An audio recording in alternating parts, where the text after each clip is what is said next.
A ver, uno de los mayores quebraderos de cabeza del COVID persistente son, sin duda, los problemas respiratorios. Esa sensación tan angustiosa de que te falta el aire, que sin embargo, cuando vas al médico y te hacen pruebas, muchas veces no aparece nada. Y claro, esto deja a muchísima gente confundida y sin respuestas.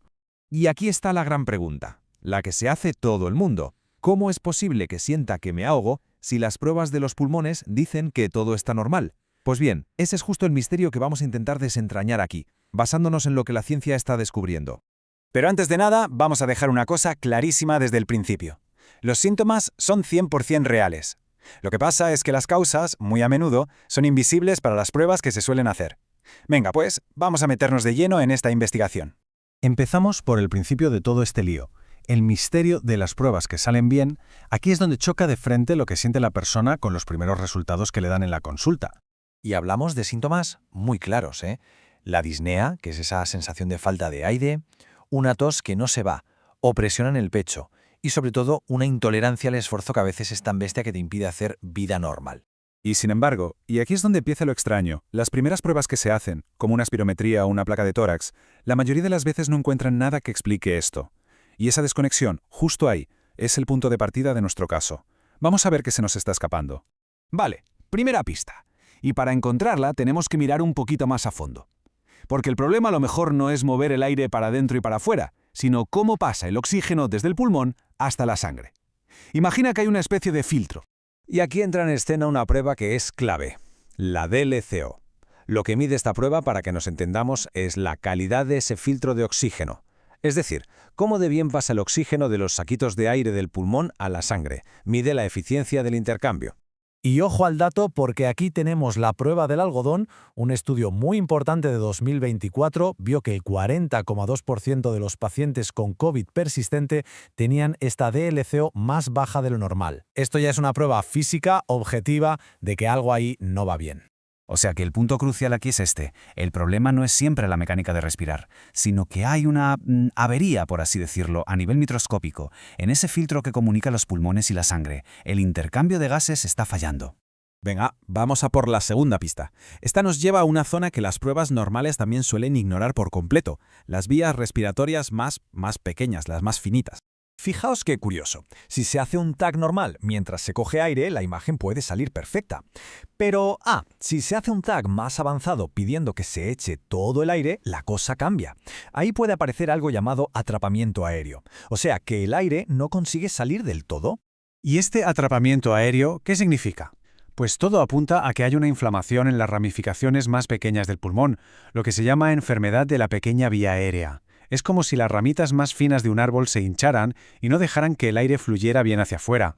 Y de nuevo, las cifras son para quedarse de piedra. Un estudio australiano de 2025, usando una técnica súper sensible que se llama oscilometría, encontró problemas en estas pequeñas vías aéreas en más del 75% de los pacientes, más de 3 de cada 4. Tercera gran pista. Y aquí nos salimos un poco del tejido del pulmón para fijarnos en las carreteras que lo recorren, los vasos sanguíneos. Porque a lo mejor el problema no está en el pulmón como tal, sino en cómo la sangre circula por él. Y aquí la tecnología de imagen más avanzada ha descubierto algo que es una auténtica pasada. Los TAC de energía dual demuestran que una mayoría aplastante, el 87,4% de los pacientes con síntomas, tenían problemas en el flujo de sangre de sus pulmones. Esto podría significar que quedan microcoágulos o que los vasos sanguíneos están dañados. El resultado es como si hubiera atascos monumentales en la circulación del pulmón, que hacen que la sangre no pueda recoger el oxígeno como debería, aunque el aire esté llegando perfectamente. Bueno, pues ha llegado el momento de juntar todas las pistas para resolver el caso. Y la conclusión es bastante clara. No estamos ante un único problema respiratorio. El COVID persistente se manifiesta al menos en varios patrones o, como los llaman los científicos, fenotipos. En resumen, toda la investigación apunta a 3 grandes grupos. Uno, donde el problema está en el filtro de oxígeno, que se ve con la DLCO baja. Otro, donde el fallo está en las vías aéreas diminutas, con el atrapamiento de aire. Y un tercero, donde la clave está en los vasos sanguíneos y esos problemas de flujo. Y el mensaje más importante de todo esto es de validación.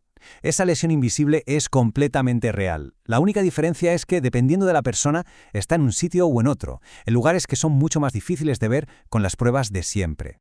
Pero cuidado, porque la historia no se acaba en los pulmones. Para entender de verdad el impacto que tiene todo esto, hay que abrir el plano, porque los problemas pulmonares suelen ser parte de un problema mucho más grande, uno que afecta a todo el cuerpo. Y para ver esto en acción, hay una prueba que es la reina, la prueba de esfuerzo cardiopulmonar, o CPET. Esta prueba no solo mira cómo funcionan los pulmones, sino qué le pasa al cuerpo entero cuando se le somete a un estrés, como hacer ejercicio.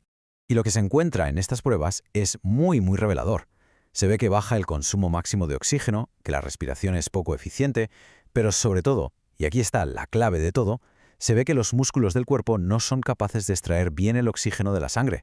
Y esto lo confirma todo. Esa fatiga brutal, esa intolerancia al esfuerzo, no es solo un problema de pulmones. Ni de lejos. Es un problema global que implica al sistema circulatorio, al nervioso y al muscular. El fallo no está solo en que entre oxígeno, sino en cómo lo usa el cuerpo. Así que, ahora que la ciencia por fin ha conseguido hacer visibles estas lesiones que antes eran invisibles, la gran pregunta para el futuro es, vale, ¿y cuál es el siguiente paso para encontrar tratamientos que vayan directos al grano, tratamientos específicos para cada uno de estos problemas? El camino, desde luego, ahora está mucho más claro.